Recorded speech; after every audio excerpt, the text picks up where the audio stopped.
A continuación se van a resolver las preguntas que tengan que ver con el tema de hoy, que son los lineamientos centrales de política económica y social para un gobierno de concertación nacional.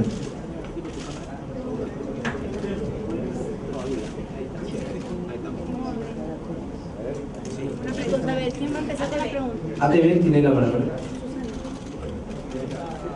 Randa. No se cruce. Sí, buenas tardes. Queríamos saber cuánto del programa del plan de gobierno inicial se ha dejado de lado o se han hecho modificaciones, si realmente se han dejado de lado, se han hecho modificaciones para que nos expliquen bien, porque últimamente se han hacido varias versiones, es que ha habido cambios, se ha dejado de lado, se ha quedado el tacho. Muchas gracias. Muchas gracias. El plan 2011-2010 que se presentó al inicio de la campaña electoral contiene los fundamentos de la propuesta central de Gana Perú, cuál es lograr el crecimiento económico con inclusión y redistribución del ingreso, asegurando o garantizando la estabilidad macroeconómica. El documento Compromisos con el Pueblo Peruano, firmado por Ollanta el 28 de marzo, aclara y precisa las propuestas contenidas en este plan. Sobre este tema, me gustaría que nos dé su opinión Fulvio.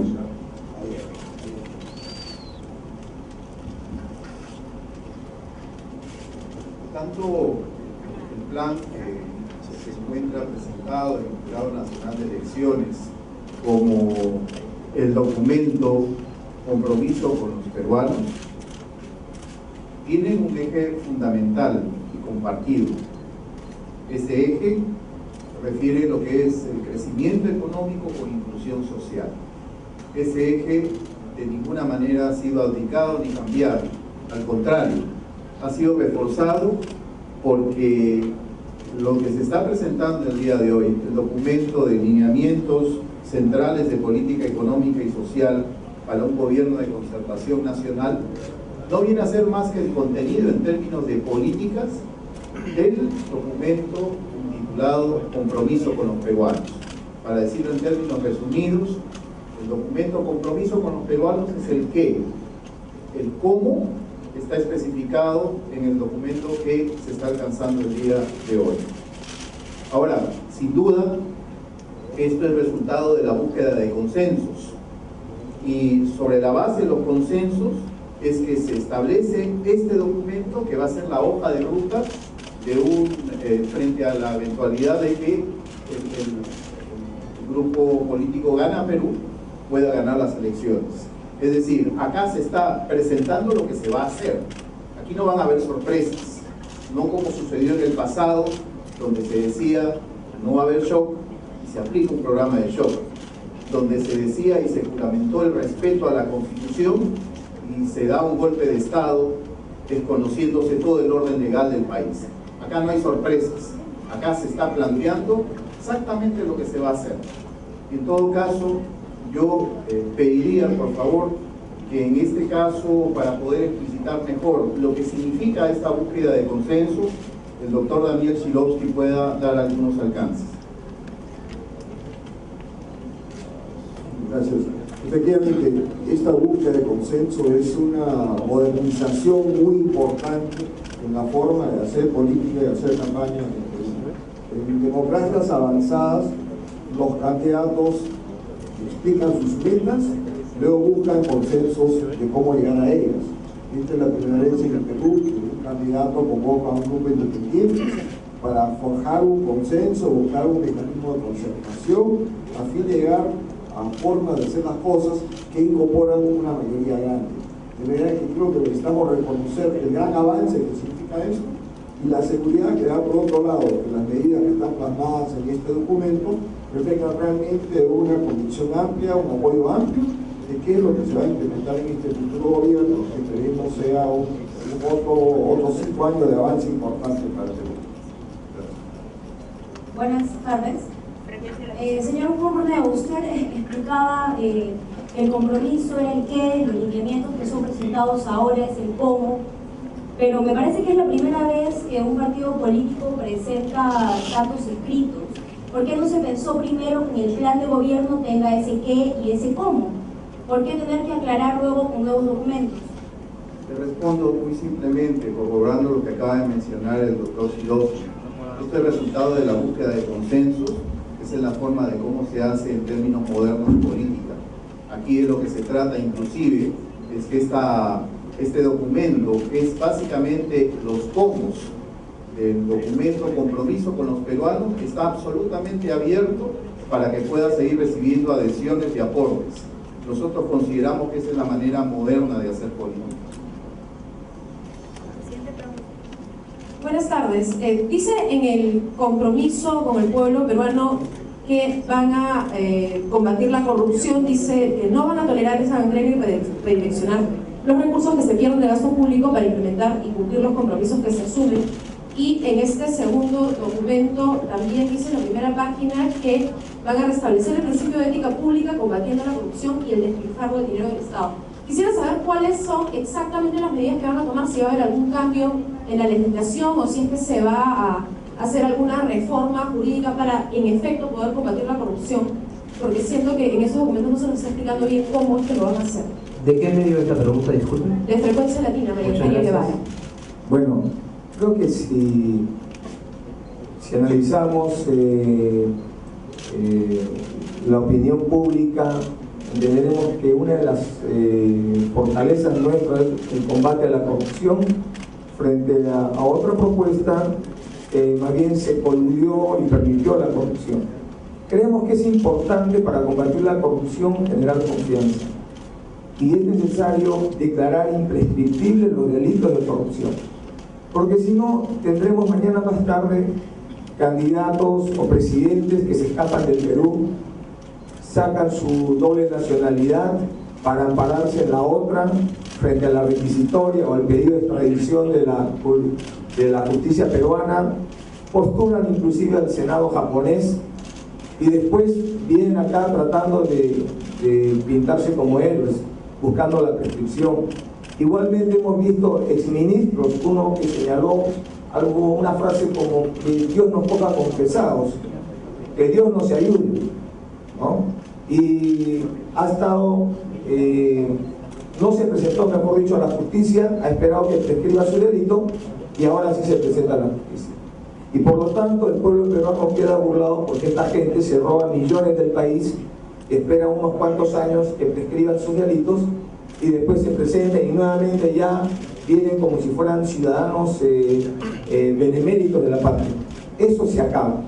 Vamos a declarar la imprescriptibilidad de los delitos de corrupción. Necesitamos el compromiso de que los jefes de Estado se queden en el Perú y no se vayan del país, que asuman el activo y el pasivo de su gestión. Necesitamos consolidar el derecho a la revocatoria. Hoy día podemos revocar un alcalde, podemos revocar un presidente regional, pero no podemos revocar ni a un congresista ni al presidente de la República. Y nosotros queremos una democracia plena, bajo el principio de que lo que el pueblo pone, el pueblo también lo puede sacar cuando justamente no traiciona los intereses nacionales. ¿Otra pregunta? Sí, buenas tardes, Beatriz Jiménez, del Mundo. Les gustaría saber si usted ha presentado hoy unos lineamientos sobre políticas económicas.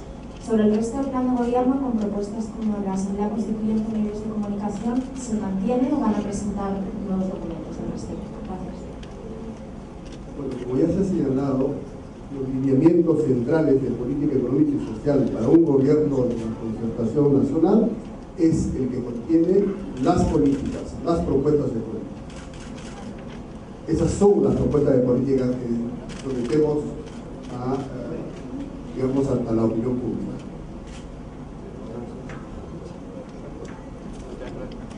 ¿Alguna pregunta más? Por favor, indíquenos el medio. Sí, disculpen que reitere, pero no me ha quedado claro. Respecto al resto del plan de gobierno, ¿van a presentar más documentos o se mantienen tal como están, por favor?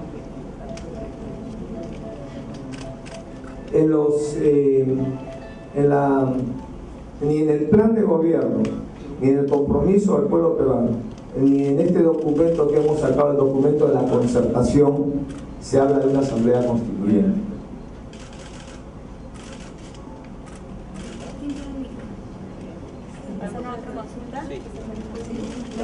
Bueno, quería saber, se está hablando mucho de crecimiento económico con inclusión social, pero ¿me puede decir cuáles van a ser los ejes centrales para reducir la pobreza en el Perú? ¿Con más programas sociales de tipo asistencialista o con programas sociales que generen empleo?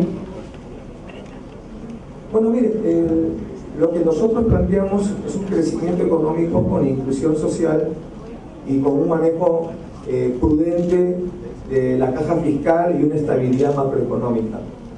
Dentro de ese marco, nosotros lo que hemos planteado son políticas públicas que permitan que el crecimiento económico llegue a todas las familias peruanas.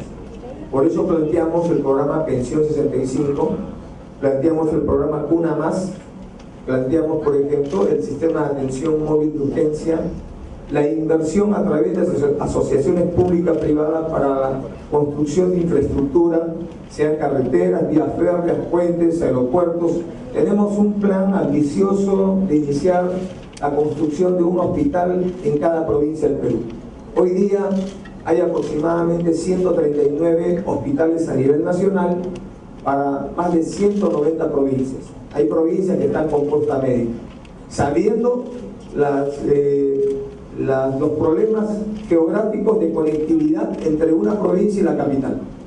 Necesitamos nosotros mejorar el presupuesto para los programas del vaso de leche y de los comedores populares. Necesitamos permitir que nuestros ganaderos puedan vender directamente sus productos lácteos como la leche a los programas sociales. Necesitamos ampliar el programa Juntos. Necesitamos elevar el salario básico para empezar en el primer año a 750 soles. Necesitamos defender los derechos laborales. Necesitamos generar más empleo, poner seguridad en el país y luchar contra la corrupción. Necesitamos que nunca más en el país tengamos una elusión y una evasión tributaria como la que se está dando en el país. Necesitamos lo que está impago en el país.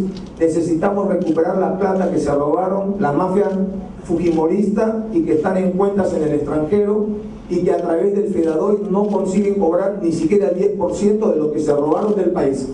Acuérdense que han sido 6.000 millones de dólares. Por eso nosotros planteamos una serie de medidas para hacer que la gente más pobre del país pueda tener tranquilidad, pueda tener paz, pueda tener salud, educación de calidad, pueda tener capacidad económica para también consumir y generar y mover la rueda de la economía.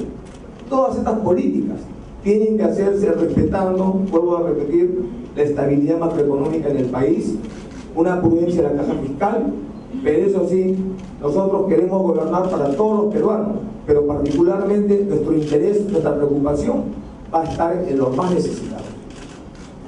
Claro, y ya del campesino más pobre, ¿qué programas productivos se van a plantear para el campesino más pobre, que no tiene acceso a infraestructura, que no tiene acceso a agua y bueno, tampoco puede acceder a programas tipo vaso de leche? Quería ver si podía incidir en el campesino más pobre, ¿qué tipo de programas productivos se van a plantear para él? Primero que tenemos que crear el seguro agrario y el crédito agrario accesible al agricultor. Necesitamos, por ejemplo, planteamos inyectar aproximadamente 700 millones de soles al agrobanco para generar líneas de crédito, por lo menos hasta 3.000 millones de soles. Necesitamos darle capacitación a nuestros agricultores. Necesitamos invertir en infraestructura para que el producto del campo salga a un menor costo hacia el mercado. Necesitamos crear módulos de desarrollo agrario, que serán pues infraestructura básica, plantas de transformación, molinos, maquinarias, semillas, fertilizantes, etcétera, que requieran los agricultores que se puedan asociar en cooperativas o en otro tipo de organizaciones asociativas y que les permita el Estado establecer una relación proactiva para justamente fortalecer la agricultura. Fíjense ustedes, hoy día el Perú está viviendo fundamentalmente de la renta minera. Hoy día hay plata, hay crecimiento económico, pero este modelo está sostenido en los precios internacionales de los minerales que vendemos. Esos precios internacionales no dependen de nuestra voluntad, están al margen de nuestra voluntad. Por lo tanto, ahí hay una fragilidad y un riesgo en el modelo, en la política económica. Necesitamos entonces fortalecer, consolidar el crecimiento económico. ¿Y cómo lo vamos a consolidar? Diversificando las fuerzas productivas que hoy día están latentes porque falta pues una promoción del Estado. Esto implica un plan ambicioso para atraer a más turismo, más turistas al país. Necesitamos duplicar el 1.900.000 o el 1.800.000 turistas que vienen al año, tratar de alcanzar la cifra de 4 millones, que eso implica infraestructura. Necesitamos impulsar las industrias nacionales, la agroindustria, la agroexportación, la ganadería y todas aquellas actividades como las MIPES que generan la mayor cantidad de puestos de trabajo. Necesitamos defender derechos laborales para que justamente haya tranquilidad en los nuevos jóvenes que ingresan, se incorporan al mercado laboral. Sí, buenas tardes, me han empezado del diario La República. Quería saber entonces, con los temas como por ejemplo la reforma de la justicia o la regulación de los medios de comunicación, si se van a mantener los planteamientos que se fijan en el actual plan de gobierno o se van a cambiar. Y dentro de este documento veo que hay algunos tributos que no aparecen, que sí estaban antes contemplados en el plan. Quería saber qué ocurre entonces con el patrimonio y otros similares. El mejor mensaje para la libertad de prensa, la libertad de opinión, la libertad de expresión es no ponerle condiciones. Y eso es lo que nosotros señalamos en los documentos que hemos suscrito, donde señalamos que la libertad de opinión y la libertad de prensa es considerado un principio inalienable. Nosotros no queremos regresar al pasado cuando se perseguía a los periodistas en la década fujimorista, se asesinaba a periodistas, se secuestraba a periodistas, se compraba a los dueños de los canales de televisión, a los dueños de los periódicos, las portadas de los periódicos que se sometían al régimen fujimorista se hacían en Palacio de Gobierno del Servicio de Inteligencia Nacional. Nosotros no queremos que a través de plata de los contribuyentes se creen periódicos chicha para crear psicosociales y dañar la honra, la moral, el prestigio de las personas, de los peruanos y peruanos que cometían el gran delito, entre comillas, de pensar diferente, de discrepar con el régimen de ese entonces. Por eso es que nosotros, en esta corta vida política, hemos salido siempre a defender la libertad de prensa. Hemos salido a defender las radios que fueron cerradas durante este gobierno, como fue La Voz de Bagua en Amazonas, Radio Orión en Pisco. Hemos defendido a Radio Cutibalú de Piura cuando la amenazaron de cerrarla. Por lo tanto, nosotros estamos del lado de ustedes, estamos del lado del pueblo peruano, que la libertad de expresión debe ser un derecho que hemos ido trabajando los peruanos y las peruanas y que no podemos retroceder ahora. Sí, señor. Señor Humana, un momentito, voy a hacer una precisión con respecto al financiamiento del programa. Este programa, en esencia, mantiene las políticas sociales incorporadas en el plan de gobierno por el cual se votó en la primera vuelta. El aporte de este documento, elaborado por más de 20 personas aquí presentes, es cómo se va a financiar las propuestas de inclusión social y de programas sociales que no son del tipo asistencialista como se ha señalado. Son programas que buscan igualdad de oportunidades. Y el financiamiento provendrá fundamentalmente de dos elementos. En primer lugar, del crecimiento económico. El crecimiento de la economía traerá consigo mayores ingresos, mayores utilidades, mayor demanda, mayor consumo, y ahí viene una parte importante del financiamiento. En segundo lugar, lo que este documento dice es que no se va a crear ningún nuevo impuesto. y esto lo quiero reiterar y poner énfasis, no se va a crear ningún nuevo impuesto, y el financiamiento, además del crecimiento económico que traerá consigo mayor recaudación, provendrá de una reducción de las tasas de evasión y de elusión tributaria que hay en los principales impuestos, el impuesto general a las ventas y el impuesto a la renta. Es a través de la reducción de la evasión y del mayor crecimiento económico que se obtendrán los recursos para el financiamiento de este programa y que está cuantificado en la parte correspondiente a las políticas tributarias. Sí, pero igualmente aquí hablan de gravar a la sobreganancia minera. Además de están los otros impuestos que he preguntado si es que de verdad se van a eliminar, como los del patrimonio, o vamos, no van a figurar en el plan como estaban. Y aparte la reforma de la justicia, porque solo nos han incluido aspectos de tipo económico y social y no se ha hecho un balance general del resto de la corporación. En el tema minero, hoy día hay un consenso en el país de que la contribución del sector minero debe aumentar, pero debe aumentar teniendo en cuenta que las inversiones no deben ser desalentadas. De manera que lo que está de manera muy claramente explicada en este documento es que se buscará gravar a las sobreganancias mineras, porque en una época en donde los minerales tienen precios altos, existe margen para aumentar la carga tributaria del sector minero, pero sin desalentar la inversión.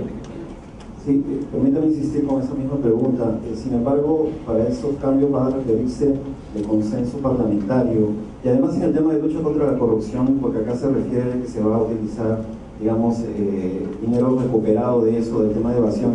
Es un proceso que va a demorar por lo menos 2 años. En los 2 primeros años, si ustedes quieren implementar pensión 65, por ejemplo, ¿cómo lo van a hacer? ¿Con qué se va a cubrir? ¿Hay alguna partida en especial a la que se va a recurrir? La implementación de los programas sociales planteados en el plan es una implementación rápida, pero al mismo tiempo gradual. La fuente de financiamiento que he señalado, que es la economía peruana está creciendo y está creciendo a tasas altas. Eso permite incrementar la recaudación de manera rápida y sostenida. Y los planes para reducir la evasión significativamente, la evasión viene disminuyendo, pero puede reducir todavía en un monto significativo. Aquí están planteadas las metas. Por ejemplo, en el caso del IGB se propone reducir la evasión de 37% a menos de la mitad. Entonces, la implementación del plan es rápida y gradual y las fuentes de financiamiento están aseguradas porque la economía crece y de lo que se trata es de preservar el crecimiento económico. Buenas tardes, Adriana Borges de Diario Expreso. Señor Humala, me reitero la pregunta que le hicieron hace un momento. Quisiera saber si más adelante nos se va a presentar un nuevo documento y si considera usted si esto no es una falta de respeto al electorado, ya que estamos a pocas semanas de la segunda vuelta, y si no genera dudas en esta población electoral. Muchas gracias por su pregunta. Nosotros estamos construyendo un gobierno de concertación. Eso no se ha visto antes en el Perú. Yo les preguntaría cuándo ha habido un gobierno de concertación nacional. Lo tradicional en el Perú es que uno quiere imponer sus ideas y no exponerlas. Y muchas veces, como en la década de los 90, para imponer esas ideas, se cerró el Congreso de la República, se cambió la Constitución con fines reeleccionistas, no con fines de defender la distribución o mejorar la distribución de la riqueza. Y se persiguió a periodistas, se violó derechos humanos, se atentó y se fracturó la democracia. Justamente por eso se cree el Acuerdo Nacional. Bien, hoy día tenemos que mirar la democracia en el siglo XXI, no en el siglo pasado, el siglo XX. Y eso implica establecer y ampliar una gran convocatoria. Y eso es lo que se está haciendo. No es que se está abandonando la idea primigenia de Gana Perú. La idea fundamental de este proyecto que nos une a todos los peruanos y peruanas es hacer un crecimiento económico con inclusión social y un manejo prudente de la economía peruana. Eso es lo fundamental, eso es lo medular, esa es la gran transformación, que es la gran redistribución. Esa bandera se mantiene al tope, y por esa bandera estamos aquí peleando nosotros democráticamente para llevar este proyecto a buen puerto este 5 de junio. Por eso es que enfrentamos el miedo con la confianza de que la esperanza va a ser más fuerte que este miedo. Por eso es que seguimos nosotros en esta brega, porque el corazón del pueblo peruano está pidiendo un cambio, no está pidiendo el continuismo. Justamente lo que se está debatiendo en este proceso electoral es si la patria se defiende o la patria se vende. Y nosotros creemos que la patria hay que saber defenderla. Y para defender la patria hay que desarrollar la patria. Porque si la patria está barata, si el jornal de un muchacho en provincia vale 12 soles y trabaja 10 horas diarias, estamos hablando que una hora de trabajo está en un sol 20. Y obviamente, ustedes lo saben, los padres de familia, ¿qué familia puede sobrevivir con un sol 20 a la hora? Por eso se producen problemas sociales, conflictos sociales, convulsión social, por eso se eleva la delincuencia a tasas, a niveles intolerables. Eso tiene que cambiar, y para cambiar eso tenemos que dialogar. No podemos enfrentar la violencia con la violencia, tenemos que dialogar y enfrentar la violencia con razones y canalizar democráticamente todas esas expectativas del pueblo peruano, que quiere una transformación, que quiere también que haya una distribución para ellos. Están hartos de la política del chorreo que nunca chorrea. Estamos esperando, el pueblo peruano, más de 30 años de que chorree algo siquiera y no cae nada.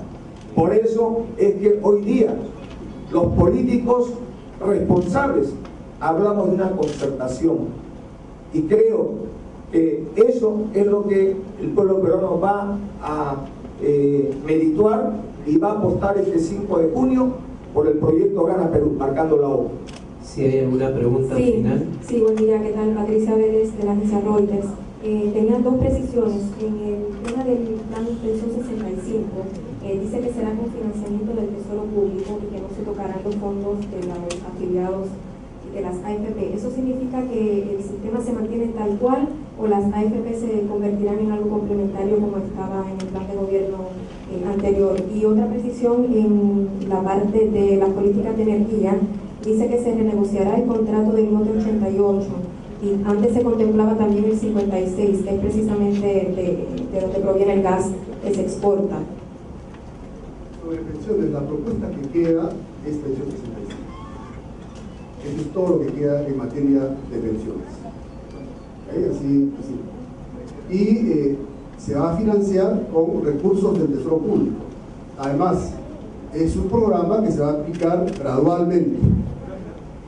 El cálculo, el impacto, digamos, en los recursos fiscales de este programa, que se va a aplicar gradualmente, está entre el 0.2 y 0.3% del Producto Bruto Interno.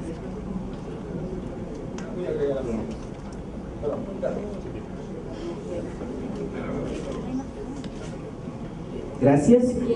Existen actualmente dos decretos supremos salidos de este gobierno. Uno se refiere al lote 56 y el otro se refiere al lote 88. En las publicaciones de los últimos días estamos viendo que este gobierno está haciendo un esfuerzo por terminar los objetivos que se propuso en ambos decretos supremos, pero que si no los puede terminar se los va a dejar al siguiente gobierno. Entonces lo planteado va absolutamente en línea con eso.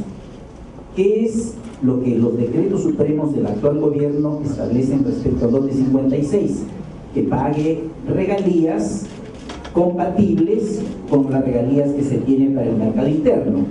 Lo expresó o lo expresaron altos funcionarios de este gobierno diciendo, el canciller, que de ninguna manera se debería subsidiar el gas para el exterior. Y por otro lado, que las condiciones tenían que ser como mínimo iguales. En el caso del lote 88, lo que se solicita es que las reservas de gas vuelvan al Perú.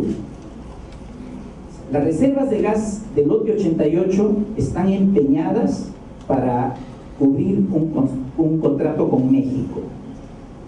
Estas reservas no se pueden utilizar, no se puede crecer en industria de gas porque el gas está condicionado a ser utilizado para una futura exportación a México. Hay casos como por ejemplo de una planta de petroquímica que estuvo prometida y que creo que no va a ser realidad. Hace años que se posterga, se posterga, se posterga y se posterga.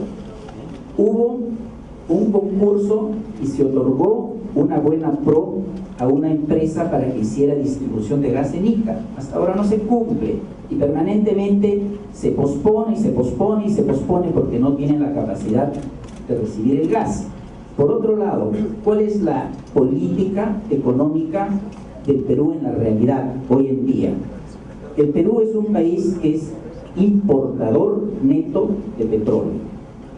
Entonces, el Perú paga por el petróleo más o menos alrededor de $100 el barril de petróleo.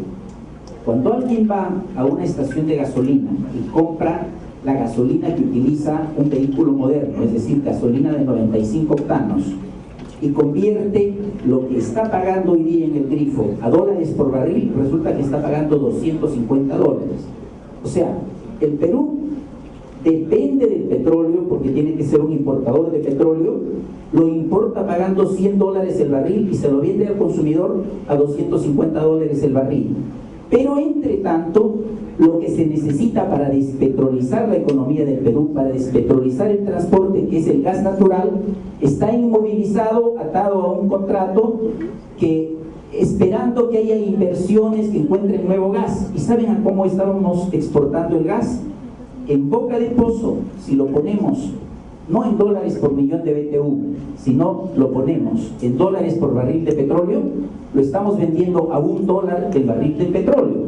Entonces, la política energética del Perú en estos años ha sido: importamos a 100, le vendemos a la gente a 250 y el sustituto lo exportamos a 1. Y la otra esperanza, que son las centrales hidroeléctricas, sin ningún estudio, sin ningún análisis, sin nada, se ha entregado un potencial gigantesco mediante un compromiso a un país vecino. Eso no puede ser la política energética del Perú. La propuesta que se tiene se centra en dos temas. Primero, despetrolizar la economía del Perú para que no seamos vulnerables a los precios internacionales del petróleo. Y la segunda parte es la vuelta a la racionalidad. Preguntas finales sobre el tema. Señor Humala. Perdón, quería agregar algo más. Garantizar que los aportes de las AFP no se van a tocar. Eso es fundamental porque ha habido una campaña de miedo, de tratar de señalar que no es posible pensión 65 si no se tocan los fondos de las AFPs o no se eleva el IGB. En principio, los fondos de las AFP son de los aportantes, no de las AFP. Ellos administran ese fondo. En segundo lugar, jamás vamos a tocar esos fondos. Están garantizados no solamente por nuestra voluntad, sino sobre todo la Constitución, las leyes lo garantizan así. Y tenemos que decirles que creo que el debate de fondo en este tema es si los miles, cientos de miles de peruanos que hoy día tienen más de 65 años, que trabajaron toda su vida en el campo, en la informalidad, de amas de casa, de empleadas domésticas, que hoy día tienen más de 65 años, ¿merecen o no merecen una pensión? Eso es lo que tenemos que definir. Y creo que merecen una pensión. Entonces hay que resolver este problema. Y ese problema se puede resolver perfectamente con el Tesoro Público. Por lo tanto, hay que aclarar este tema, señalar que principales dirigentes, directivos de las AFP han señalado que pensión 65 se hace perfectamente sin necesidad y que no de tocar fondos de AFP, que eso está salvaguardado. Por lo tanto, queremos renovar nuestra garantía al pueblo peruano que nosotros vamos a manejar responsablemente estos programas sociales. Señor Mala, simplemente del Perú 21, respecto al tema del gas y sobre todo de la gasolina, en su documento de compromiso con el pueblo peruano usted habla de disminuir, o se plantea acá, en todo caso su equipo plantea disminuir progresivamente y mencionan dos factores. En sus lineamientos, en su nuevo documento, lineamientos centrales, no se menciona nada de esto. En todo caso, ¿cuál va a ser la política respecto a este tema? ¿Cómo van a disminuir, si es que esto va a lidiar con el tema del subsidio de repente del combustible? Y respecto al gas, al precio del gas, el valor de gas en sí, digamos, se habla de que se puede disminuir hasta 18 o 15 soles o 12 soles. ¿A qué precio podría llegar eso?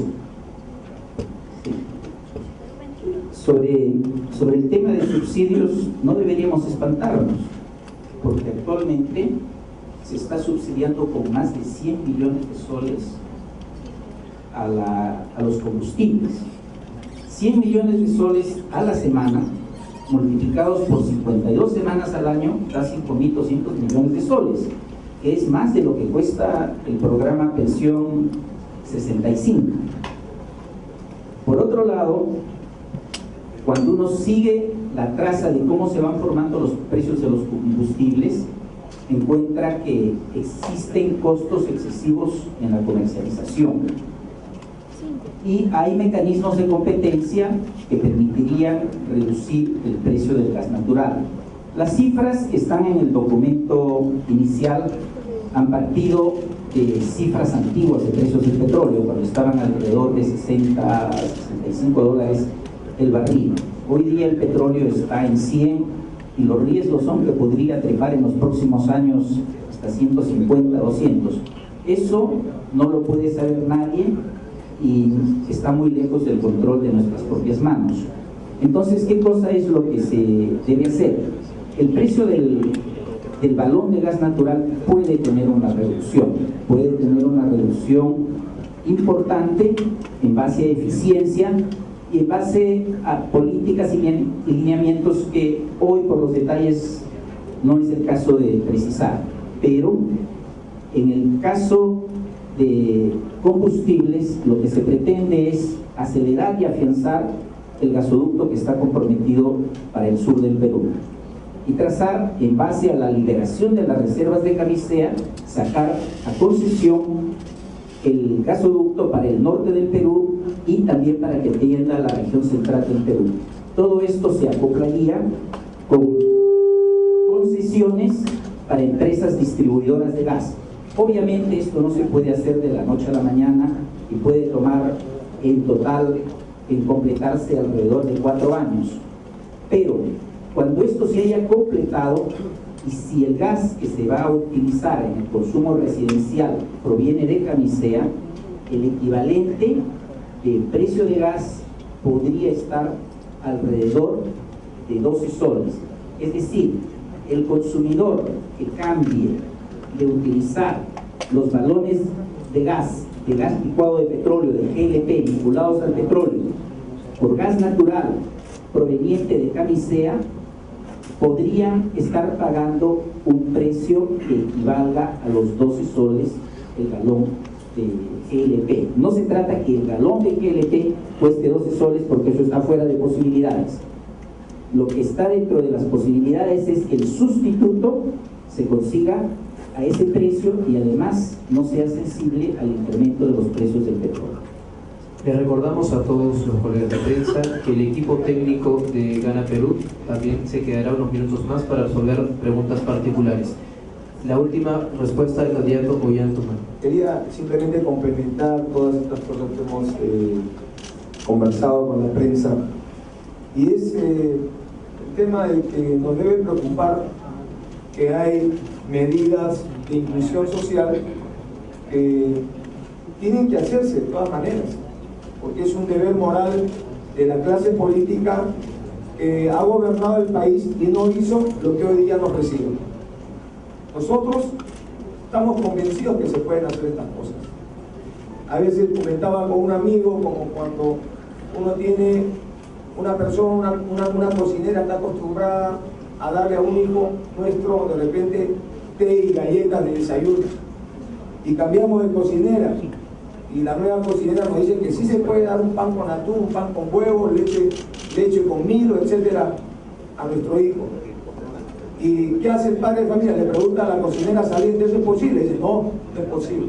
Qué curioso. Las principales críticas a Pensión 65, a Cuna Más, al sistema de atención móvil de urgencia, son de los que han sido gobierno. Y obviamente ellos critican esto porque nosotros sospechamos que en el fondo lo que hay es la falta de voluntad política de haber hecho que el crecimiento económico haya llegado a la gente más pobre, por falta de voluntad política. Y si nosotros lo hacemos, ¿qué van a poder decir ellos después? ¿Por qué no lo hicieron en su momento? Eso es fundamental porque sentimos nosotros que todos en este caso, en el tema de la inclusión social, en el tema de darle salud de calidad a nuestros hijos, de darle educación de calidad a nuestros hijos, de darle una pensión, ponemos una serie de cuestionamientos, muchas veces que ya no son lógicos, y estamos olvidando el tema de fondo. El tema de fondo es que nuestros hijos, nuestros padres, nuestra familia no son mercancías, son seres humanos y que están sobreviviendo. Si tal vez esos políticos que hoy día quieren llegar a gobierno y no han recorrido el país, no saben lo que es convivir con la pobreza, no han visitado esos arenales donde la gente está con un cilindro con agua, donde nuestros hijos están con enfermedades dérmicas, enfermedades diarreicas, con malnutrición, si no han visitado los pueblos del interior del país y han paseado solamente como turistas y no se han dado cuenta de que hay hambre, hay desesperanza, tal vez por eso es que no se dan cuenta de que el país está clamando una inclusión social y que tenemos que atender esto como un problema principal. Hoy día gastamos plata en muchas cosas suntuarias, pero no nos preocupamos en el hambre del pueblo peruano. Nosotros, que recién estamos entrando a la política, sí nos preocupamos por este tema. Para nosotros es fundamental resolver el hambre, las necesidades del pueblo peruano, y plata hay. Lo que yo sospecho es que en los gobiernos salientes no ha habido voluntad política de hacerlo, porque fácil es decir que el Perú avanza, sí, pero en los pueblos del interior la gente dice que el Perú no avanza. ¿A quién le voy a creer yo? ¿Al gobierno o al pueblo? Yo le creo al pueblo peruano. Señor Ollanta,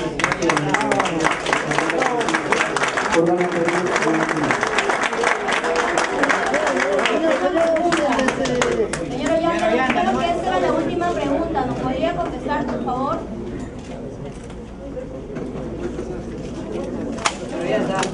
Permiso. Nos vemos, señor.